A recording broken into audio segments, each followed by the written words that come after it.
요한이 자기 존재의 의미를 부여하지 않으니까 하나님께서는 그가 전하는 메시지의 무게감을 더해 주시는 겁니다. 5절을 보세요. 본문 5절. 온 유대 지방과 예루살렘 사람이 다 나아가 자기 죄를 자복하고 요단강에서 이게 세례를 받더라.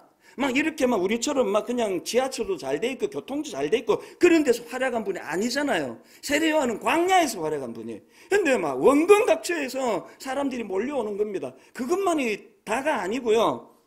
그의 메시지에 얼마나 이게 파워풀하게 힘이 강력했는지, 자, 누가복음 3장 7절 8절을 보십시오. 요한이 세례받으러 나오는 무리에게 이르되 독사의 자식들아, 누가 너희에게 일러 장차 올 진노를 피하라 하더냐. 그러므로 회개에 합당한 열매를 맺고 속으로 아브라함이 우리 조상에게 말하지 말라. 우리 조상에게나 말하지 말라. 와, 성경에서 이런 막 직격탄을 날리는 구절이 몇 안 됩니다. 저도 뭐 40대 초반에 개척해가지고 혈기왕성할 때는 막 성가대 새벽기도 안 나오면 다 그만두라 그러고 막 직격탄을 날렸지만 한 번도 내가 성도들 보고 이 독사의 자식들아 뭐 이렇게 말한 적은 한 번도 없습니다. 바로 맞아 죽어요. 세례 요한은 지금 바로 직격탄을 날렸는데 이것도 놀라운데 더 놀라운 건 그런 모독적인 소리를 들은 그 군중들의 반응이에요. 독사의 자식들이라는 소리를 들은 사람들의 반응이 10절에 나옵니다. 이렇게 말합니다. 무리가 물어 이르되 그러면 우리가 무엇을 하리이까? 이게 메시지의 강력함 아닙니까? 12절에도 세리들도 세례를 받고자 하여 와서 이르되 선생이여 우리가 무엇을 하리이까 하며 14절 군인들도 물어 이르되 우리는 무엇을 하리이까? 지금 강단에 힘이 다 빠졌다 그러잖아요. 강단의 메시지가 지금 힘을 잃었다 그러잖아요. 저 같은 목사들이 이제 무슨 말을 하든지 그 말에 무게감이 없는 시대라 그러잖아요. 이게 참 슬픈데요. 이거를 회복하는, 이 위기를 회복하는 진짜 중요한 포인트가 뭐예요? 목사들의 존재감을 죽이는 거예요. 내 존재감이 죽는 거예요. 난 하찮은 사람, 난 별로 중요하지 않은 사람, 내 존재감이 죽으면 강단에서 제가 전하는 메시지가 살아날 줄로 믿습니다. 이것이 본문에서 제가 발견한 너무나 중요한 진리고요. 그런가 하면은 두 번째로 세례 요한이 자기 스스로의 존재를 하찮게 여기니까 어떤 역사가 일어나느냐. 두 번째가 이겁니다. 스스로가 자기를 하찮은 존재로 여기니까 예수 그리스도께서, 주님께서 그를 큰 자라고 인정해 주시는 겁니다. 마태복음 11장 11절 내가 진실로 너희에게 말하노니 여자가 낳은 자 중에 세례 요한보다 큰 이가 일어남이 없도다. 이러면 되는 거 아닙니까? 믿는 우리에게 이 이상 뭐가 더 필요하겠냐고요. 주님이 우리를 여자가 낳은 자 중에 이 사람보다 큰 자가 없다 이런 평가를 받는다면 뭐가 더 필요하겠냐고요. 여러분 정말 주님으로부터 이런 우리 존재의 귀함을 인정받고 싶으면요, 우리는 우리 존재를 덜 중요하게 여겨야 됩니다. 우린 별로 중요하지 않은, 우린 그저 광야의 소리. 제가 오늘 왜 세례 요한, 마가복음에서 세례 요한이 등장할 때 일만수도 파송 운동의 방향성을 내가 선포해야 되겠다는 생각을 했냐 하면 이게 일만수도 파송 운동의 정신이 되기를 원하거든요. 제가 오늘 이런 세례 요한의 정신을 가지고 이제 이 향후의 분당 우리교회 방향에 대해서 말씀을 좀 나누고 싶은데요. 뭐 여러분들이 뭐 다 아시는 내용 아닙니까? 분당 우리교회 개척을 하고 한 7년, 8년 지나면서 이상한 일이 벌어졌습니다. 막 엄청나게 사람들이 몰려드는 겁니다. 1년에 막 등록이 뭐 4,000명, 막 4,200명씩 되고요. 그리고 일만수도 파송 운동을 선포했던 2012년도 당시에는 그 당시 행정 목사님이 저한테 보고를 하기를 목사님 지금 이 추세로 가면은 올해 처음으로 등록 5,000명을 돌파할 것 같습니다. 바로 그 시점이에요. 그런데 저는 그게 기쁘지를 않고 계속 마음에 가책이 느껴지는 겁니다. 왜 그러냐 하니까 막 모든 한국의 교회들이 다 이렇게 등록이 많아지고 부흥을 한다면 저도 기뻐 춤을 추겠는데요. 아무리 봐도 이거는 비정상인 거예요. 미자립 교회가 이렇게 많다는 한국 교회에서 분당 우리 교회 한 교회로만 몰려드는 이건 절대로 이건 건강한 거 아니다. 그 자꾸 그 영화 타이타닉이 생각이 나는 겁니다. 그 영화에 보면은 그 사고가 나기 전에 배가 이렇게 찌그러져 가지고 막 사람들이 몰리기 전에는 몰림 현상이 없었습니다. 그럼 뭐 어떤 사람은 자고 싶은 사람은 침대에 가고, 어떤 사람은 분산돼서 식당 가서 뭐 먹고, 또 어떤 사람은 뭐 밖에 나가서 또 놀고 싶으면 뭐 이렇게 하고 사진도 찍고, 뭐 다 흩어져서 분산이 잘 됐는데, 문제가 생기면서 가장 먼저 일어난 게 쏠림 현상 아닙니까? 배가 막 기우니까 막 사람들이 이렇게 쏠리고 저렇게 쏠리는데, 2012년 당시로 딱 지금 분당 우리 교회로 쏠리는 현상이 이게 지금 타이타닉의 쏠림 현상이다. 그럼 이걸 내가 어떻게 기뻐하고 있겠냐고요.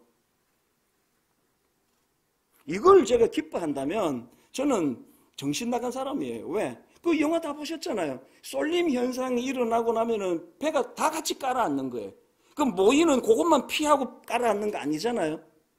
그러니까 이런 두려움이 마음에 계속 일어나고 있던 그 어간입니다. 제가 최근에 다시 그때를 뒤져보니까요. 2012년 6월 4일 새벽이에요.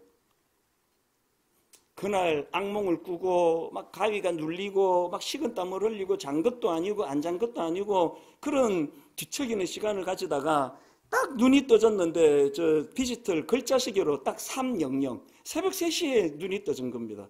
그렇게 하고 뭐 정신도 차려지기 전인데 강력한 하나님의 메시지가 제게 전해진 거예요. 한국 교회가 이렇게 어려운데 네 분당 우리 교회 한 교회로만 몰려드는 게 옳은 일이냐? 사실 그 당시로도 계속 마음에 불편함이 있었고요.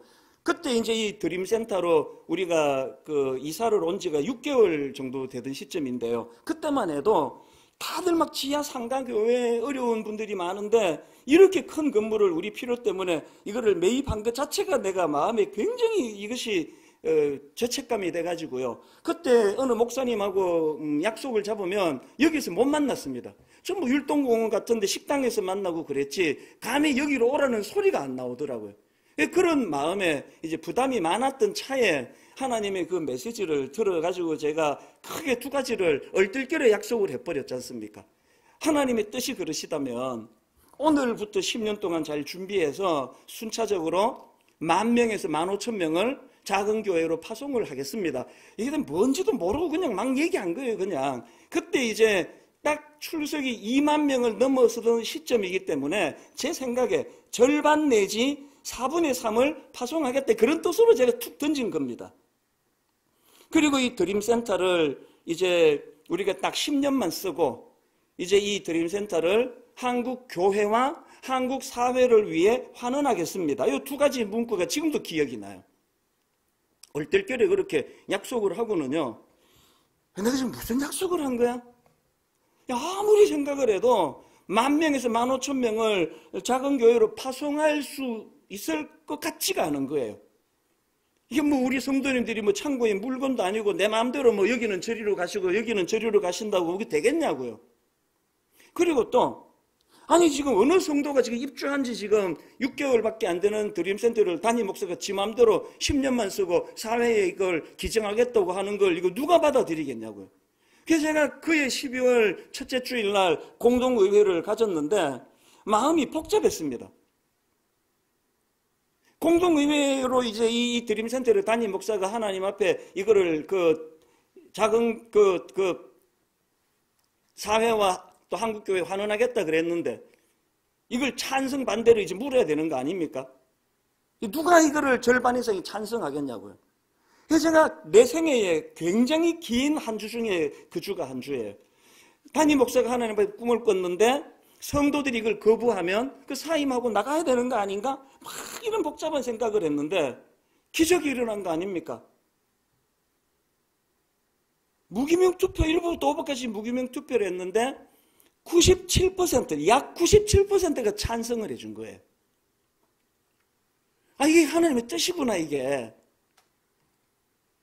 그 7년 전에 이런 약속을 하나님께 드리고 이 두 가지 문제를 놓고 이제 고뇌하는 시간을 가졌는데요. 새벽마다 어떤 날은 너무 두렵고 안 될 것 같으니까 어떤 날은 너무너무 이 꿈으로 가슴이 벅차오르고 그렇게 7년을 보냈습니다.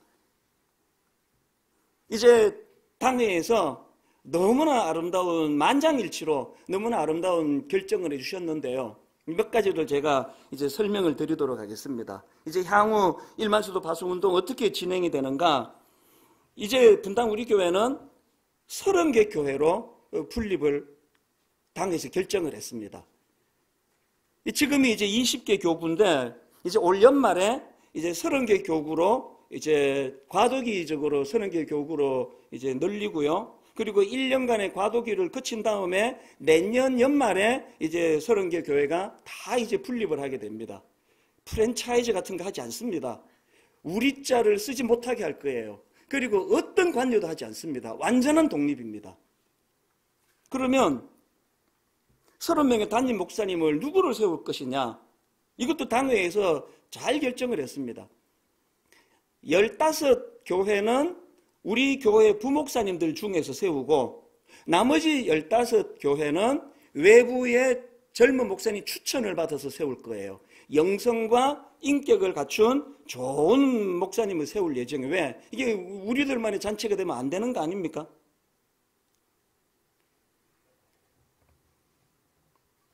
그리고 분당 우리 교회는 일만수도 파송 운동이 이제 시작을 하면 작년 출석 5,000명 이하로 이제 숫자가 다 파송이 되고 5,000명 이하로 줄어드는 것이 목표입니다. 그리고 제가 만약에 이게 걸림돌이 되면 어떻게 하느냐. 제가 이름을 강제 안식년이라고 정해봤는데요. 1만수도 파송 운동이 이제 선포가 되면 저는 맥시멈 한 1년 정도 강제 안식년 받아서 없어질 거예요. 그리고 이제 제가 복귀하는 날을 기준으로 1년 뒤에까지 5,000명 이하로 숫자가 줄지 않으면 저는 사임할 생각을 하나님께 약속을 이미 드렸습니다. 내가 이렇게 사임을 하겠습니다. 자, 여기서 여러분 중요한 몇 가지 말씀을 드리고 싶은데요. 하나님 나라는 운동이에요. 그리고 자발성이에요. 어떤 것도 강제로 하지 않습니다. 무조건 여기 가셔야 됩니다. 그건 하나님 나라의 성격이 아닙니다. 그래서 모든 건 여러분이 자유예요. 주시는 은혜대로 하시면 됩니다. 그래서 30개 교회 중에 하나로 가셔도 되고요. 나 거기 가기 싫다. 그러면 동네의 작은 교회로 가시면 됩니다. 큰 교회로 가시는 건 허락하지 않습니다. 동네의 작은 교회로 가셔도 됩니다. 또 나는 이것도 싫고 저것도 싫다. 남겠다. 남으시면 돼요. 남으시면 되는 거예요. 저는 개인적으로 하나님 앞에 5,000명 이하가 안 되면 사임을 하겠다는 건 내 자유로 하나님께 드린 약속이고요. 이걸 여러분에게 강요할 생각이 추호도 없습니다. 저는 믿습니다. 확실히 믿습니다. 이제 앞으로 올 연말까지 30개 담임 목사님을 잘 세우고 이제 내년 한 해 동안 과도기를 거쳐 내년 연말에는 모든 성도님들이 주님 안에서 복음의 정신으로 자유함으로 혼란 없이 잘 일어나리라고 저는 확신하고 있습니다. 그게 교회거든요. 제가 이제 그리고 또 이 드림센터도 다른 어떤 조건 대안 없이 이 드림센터를 약속한 그대로 한국교회와 또 사회를 위하여 환원할 것, 그건 97% 여러분이 찬성을 해주셨기 때문에 이거는 잘 그대로 지켜야 돼서 당회에서 이미 이제 착수에 들어갔습니다. 그런가 하면은 교회는 자발성으로 이루어져야 되는 게 첫 번째 정신이라면, 두 번째는요, 이런 일들이 이벤트가 아니라 무브먼트로 가야 된다 생각합니다. 이벤트는 그건 다 쇼예요.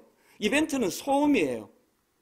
우리의 이 일만서도 파송 운동이래. 이 운동이 이벤트가 아니라 무브먼트가 되기 원합니다. 그래서 처음에는요, 이 건물을 팔아가지고 금액을 어떤 단체에다가 기증을 해야 되겠다 했는데 이게 일회성으로 끝나기를 원치 않습니다. 그래서 이 사회법이 너무나 좋은 법이 만들어져 있더라고요.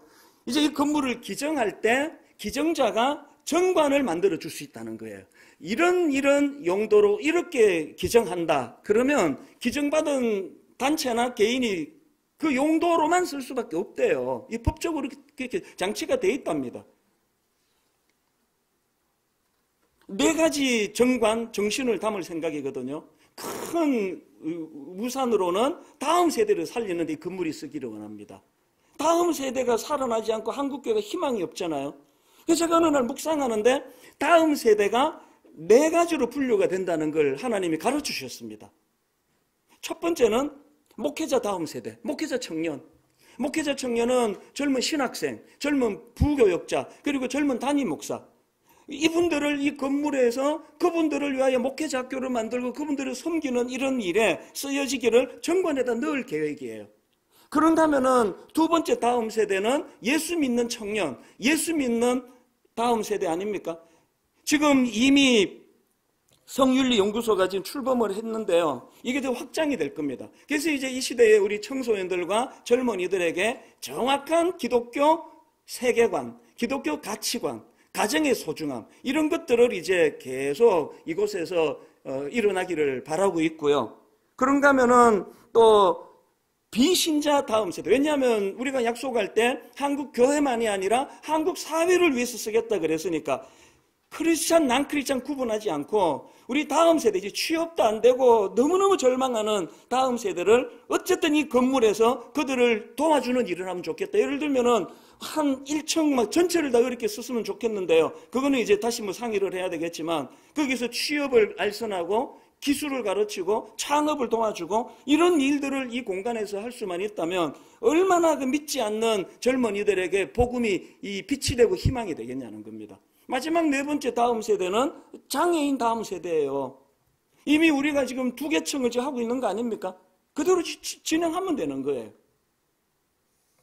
여러분, 저는 분당 우리 교회 일만성도 파송운동이 모든 성도들이 혼란하고 두렵고 염려스러움으로 받는 것이 아니라 가슴 벅찬 하나님의 꿈으로 이것이 성화되기를 원합니다. 같이 꿈을 꾸면서 다음 세대를 살리면서 제가 2주 전에 먼저 우리 순장님들에게 이제 이런 일만소도 파송운동의 방향에 대해서 함께 나누었더니 제일 많이 나온 반응이 많이 울었다. 그런 반응이에요. 안 떠나고 싶은데 우리가 남으면 목사님이 떠난다고 하니까 이러지도 못하고 저러지도 못하고 많이 우셨대요. 그래서 저도 슬퍼요. 그동안 6개의 분립개척을 해봤잖아요. 여기에 한 층은 전부 이제 차라리 아예 그 개척교회 할 수 있도록 본당도 만들고 교육관도 만들고 식당도 만들고 세가족 교실 다 만들었는데도 200~300명밖에 안 따라가는데, 그리고 이제 이렇게 일만서도 파송운동이란으로 분립개척을 하는 동안에 어느 집사님이 목사님 나 이제 이 교회에 따라가기로 했습니다. 어느 권사님이 목사님 내 이 교회에 따라가기로 했습니다. 한 번도 슬프지 않은 적이 없었습니다. 어떨 때는 살점을 떼는 것 같더라고요. 왜 또 하는 거예요? 다 그렇게 지금 겪어놓고 왜 또 한다고요? 해야 되니까 하는 거거든요.